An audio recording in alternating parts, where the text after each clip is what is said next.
अस्सलामुअलैकुम तमाम वेली भाइयों और बाकी देखने वाले हजरात को मेरी तरफ से प्यार भरा सलाम। उम्मीद है कि आप सब खैर आफियत से होंगे। मैं हूं आबिद बशीर और आप मुझे यूट्यूब पे देख रहे हैं आबिद बशीर ऑफिशियल। एक इम्पॉर्टेंट नए वीडियो के साथ मैं आपकी खिदमत में हाजिर हुआ हूं। कल ही हमें ये अपडेट मिली है कि जो सीएससी के थ्रू आबा पोर्टल जो है वो अभी लॉन्च हो गया है, चालू हो गया है। अभी इससे पहले यहाँ पे जब हम आबा आईडी का जो है चेक कर रहे थे आबा आईडी, यहाँ से फिर ये लॉगिन नहीं हो रहा था। यहाँ से इसमें कुछ दिक्कत की वजह से ये फेल्ड या ये जो होम पेज की तरफ वापस रिडायरेक्ट कर देता था। तो अभी जो हमारी आईडी है वो यहाँ से मैप ऑलरेडी हो चुकी है और इसके अलावा जो लिंक है वो भी चल रही है आबा आईडी की सीएससी में। तो आज से हम मैंने आज एक दो रजिस्ट्रेशंस करी इसमें। पहले मैंने अपनी जो आईडी थी आबा आईडी, जो मेरा अपना सेल्फ का था, वो मैंने इसमें लिंक कर दिया सीएससी में और उसी के थ्रू फिर मैंने इसको डाउनलोड करके फिर प्रिंट निकाला। इसके अलावा फिर और एक कस्टमर था, उसका भी मैंने निकाला। अब मैं आपके साथ शेयर करूंगा कि इसकी जो प्रोसेस है वो कैसी है और जिनका जो आबा नंबर है जनरेट हुआ होगा उसको हम यहाँ अपनी सीएससी आईडी में कैसे रजिस्टर करेंगे या वेरीफाई करेंगे और उसके बाद हम उसको अपने डैशबोर्ड में लिंक करेंगे। तो यहाँ पे हम यही बात करेंगे। सबसे पहले हम अपने डिजिटल सेवा पोर्टल में आएंगे और उसके बाद हम यहाँ से आबा आईडी कार्ड पे क्लिक करेंगे।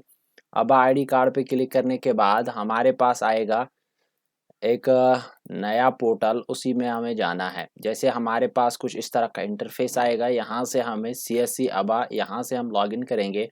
लॉगिन करने के बाद हमें लॉगिन विया सीएससी कनेक्ट करना है। कनेक्ट हो जाएगा ये और इसके बाद हमारे पास डैशबोर्ड आ जाएगा। सीएससी आबा आईडी कार्ड जनरेशन का जो डैशबोर्ड है वो हमारे पास आ जाएगा। अभी मैंने दो ट्रांजैक्शंस करी है तो यहाँ पे दो ट्रांजैक्शन शो हो रही है। एक्टिव आबा कार्ड जो मैंने यहाँ पे डाउनलोड कर दिए, यानी जिनके लिए मैंने पेमेंट की है, इसका जो पेमेंट है वो आपको सेल पेमेंट दिखाएगा 25 रुपीज़ और उसमें से आपको 9 रुपीज़ का जो है पेमेंट लगेगा इसको डाउनलोड करने में। और इसके अलावा आप जो भी कार्ड आप डाउनलोड करोगे वो यहाँ पे आपको रजिस्टर हो जाएगा, यहाँ पे आपके डैशबोर्ड में आ जाएगा। इस तरह से हमें फिर यहाँ पे डाउनलोड करना है। सबसे पहले जब हम क्रिएट करेंगे किसी का भी आबा आईडी, तो सबसे पहले हमें यहाँ पे क्रिएट पे आके यहाँ से हमें उसका जो आधार नंबर है वो देना है। सबसे पहले आधार नंबर यहाँ पे देना है, फिर कंसर्न देना है और यहाँ पे भी कंसर्न देना है।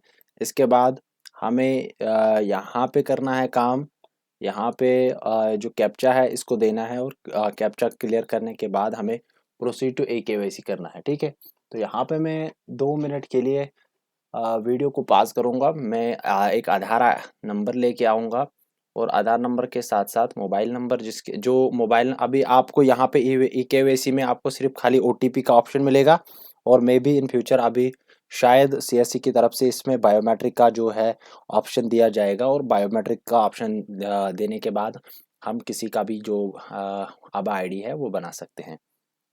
तो यहाँ पे मैं वीडियो को पॉज करके जल्दी से अपनी जो डिटेल्स है वो यहाँ पे फिल करूँगा। आधार नंबर यहाँ पे देना है, कंसर्ट देना और कैप्चा को क्लियर करना है। जो मैंने आधार नंबर दिया, अगर इसके नाम से या अगर इसके आधार आईडी पे ऑलरेडी जो आबा आईडी है वो जनरेट हुई होगी तो ये मुझे खुद दिखाएगा। तो ये हालांकि अभी इसका मुझे पता नहीं है इसकी आईडी बनी है या नहीं। यहाँ से मैं प्रोसीड करूँगा। अब यहाँ पे मोबाइल नंबर पे जाएगा ओटीपी। तो यहाँ पे कैप्चा जो है वो क्लियर नहीं हुआ, कैप्चा सही नहीं लगा, तो यहाँ से दोबारा मैं कैप्चा दूंगा।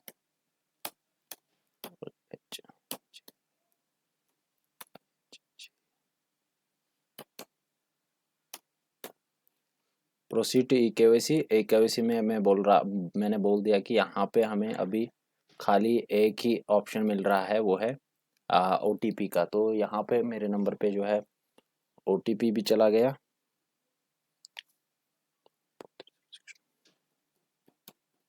तो इसको यहाँ से मैं वेरीफाई करूँगा।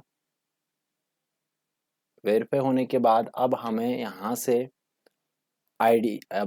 से मोबाइल नंबर देना है। मोबाइल नंबर के बाद अब जनरेट मोबाइल नहीं, यहाँ पे आप कोई भी मोबाइल नंबर दे सकते हो। सबसे पहला वाला जो ओटीपी है वो आधार के साथ जो मोबाइल नंबर लिंक है उस पे जाएगा। उसके बाद आपको वही नंबर देना है जो आपके पास चल रहा होगा, या कोई भी यहाँ पे दे सकते हो जो आपके पास अवेलेबल है। लेकिन सबसे पहला वाला जो ओटीपी है वो खालिस उसी नंबर पे जाएगा जिसके साथ आधार लिंक है। तो यहाँ पे मैं मोबाइल नंबर देके प्रोसीड करूँगा। प्रोसीड करने के बाद अब मुझे यहाँ से एक एड्रेस देना है। एड्रेस में क्या दे दूंगा, मैं यहाँ पे एक मोबाइल नंबर दे दूंगा, या मैं 8082 ऐसे दे दूंगा। तो इसके बाद 8 डिजिट का मुझे देना है कम से कम। फिर उसके बाद में कस्टमर का नेम लिखूंगा। इसके बाद में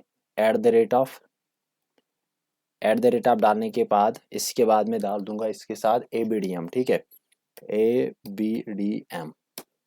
जैसा कि मैंने मैंने पहले जनरेट किया है कार्ड अपना, उस पर ऑलरेडी मुझे ABDM का जो ABDM @ वो मुझे वहीं से आ रहा है, तो मैं इस पे भी ABDM ही जनरेट करूँगा। तो इसके साथ यहाँ पे अगर देखोगे, the mobile user provided by you is already linked, जो मैंने जो मोबाइल नंबर यहाँ पे दिया वो ऑलरेडी लिंक है 6 कार्ड्स के साथ, जो मैंने यहाँ पे मोबाइल नंबर दिया। तो यहाँ पे मैं मोबाइल नंबर को चेंज करूँगा और उसके बाद मैं दोबारा से इसको जनरेट करूँगा।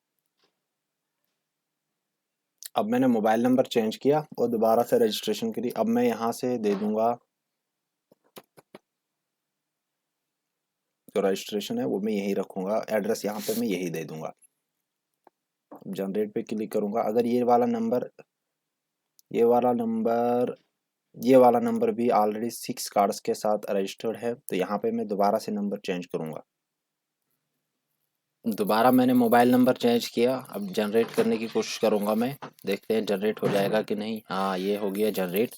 अभी यहाँ पे एक क्वेश्चन बन सकता है कि अगर जो अभी आधार आभा कार्ड का जो प्रोसेस है वो रिसेंटली स्टार्ट हो गया, और आभा कार्ड का जो प्रोसेस है वो रिसेंटली स्टार्ट हो गया, तो इसमें आपके नंबर के साथ इतने सारे आभा कार्ड क्यों लिंक्ड है। तो जो हमने BIS2 में रजिस्ट्रेशन करी उनके साथ जो आधार नंबर है वो ऑटोमेटिक जनरेट हो जाता था और वो उनके साथ लिंक हो जाता था। यही वजह है कि मैंने वहाँ पे बहुत सारे कार्ड्स के साथ अपना जो नंबर है वो लिंक किया है। जिनके पास मोबाइल नहीं होता है उनको मैं अपना नंबर देता था कार्ड जनरेशन के वक्त, तो इसलिए उनका जो आभा नंबर है वो मेरे कार्ड मोबाइल नंबर्स के साथ जो है लिंक।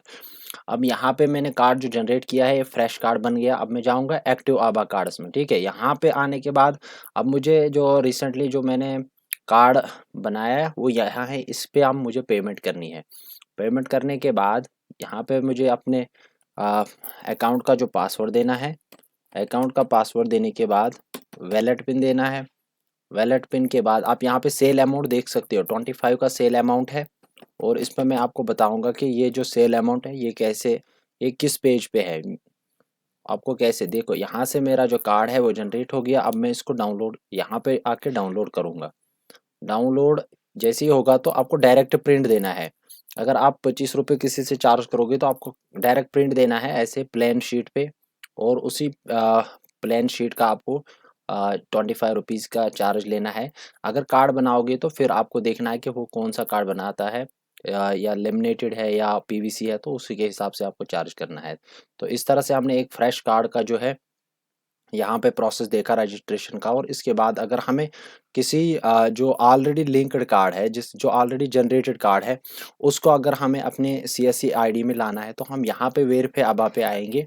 वेरीफाई आभा पे हमें आके फिर हमें या तो एड्रेस देना है, जैसे मैंने ये वाला एड्रेस बनाया, तो या इस तरह का एड्रेस हमारे कार्ड उसके कार्ड पे होगा। तो वो हम कैसे चेक करेंगे कि अगर किसी ने कार्ड बनाया होगा या आभा कार्ड बनाया, यहाँ पे आके हमें यहाँ से आभा कार्ड लिखेंगे, आभा कार्ड।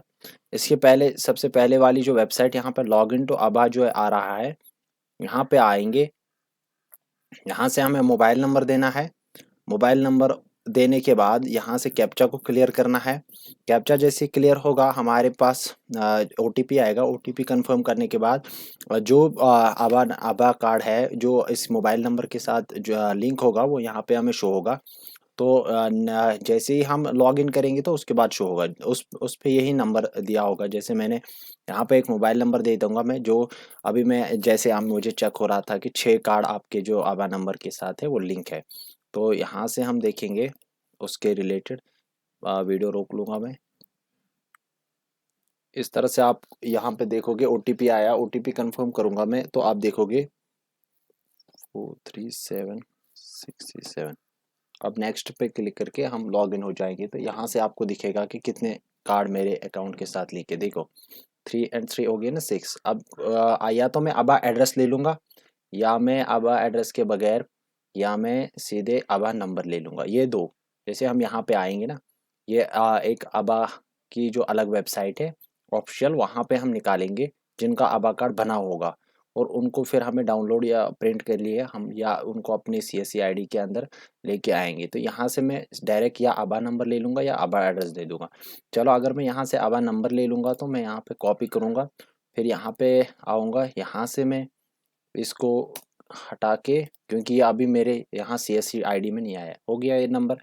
अब यहाँ पे मुझे आधार ओटीपी देना है या मोबाइल ओटीपी। अगर मैं मोबाइल ओटीपी दे दूंगा तो ये मेरे वाले अकाउंट में आएगा, ये मेरे नंबर पे आएगा, क्योंकि इनके साथ मेरा ही मोबाइल नंबर लिंक है। तो यहाँ से मैं वेरीफाई करूँगा, वेरीफाई होने के बाद एक मोबाइल नंबर रिसीव होगा मुझे, वो मुझे यहाँ पे देना है।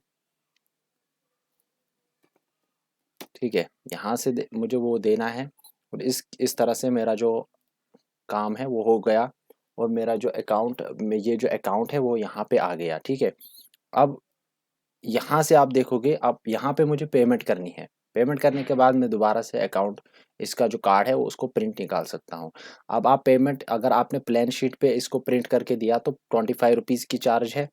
अगर आपने कार्ड बना के दिया तो एज़ पर आप कौन सा कार्ड इसको बना के दे रहे हो, और उसी के हिसाब से आपको इससे पेमेंट लेनी है। तो अगर इसके अलावा भी आपको कोई दिक्कत आएगी, किसी जगह आपको कोई मसला आएगा आभा कार्ड या आभा आईडी जनरेट करने में, तो आप मुझे कमेंट बॉक्स में रीच आउट कर सकते हैं, या इंस्टाग्राम फेसबुक पे आप मुझे रीच आउट कर सकते हैं। अगर आप मेरे चैनल पर नए हैं तो चैनल को सब्सक्राइब करना, और वीडियो अच्छा लगे तो अपने बाकी दोस्तों के साथ भी वीडियो को शेयर करना। Thank you very much.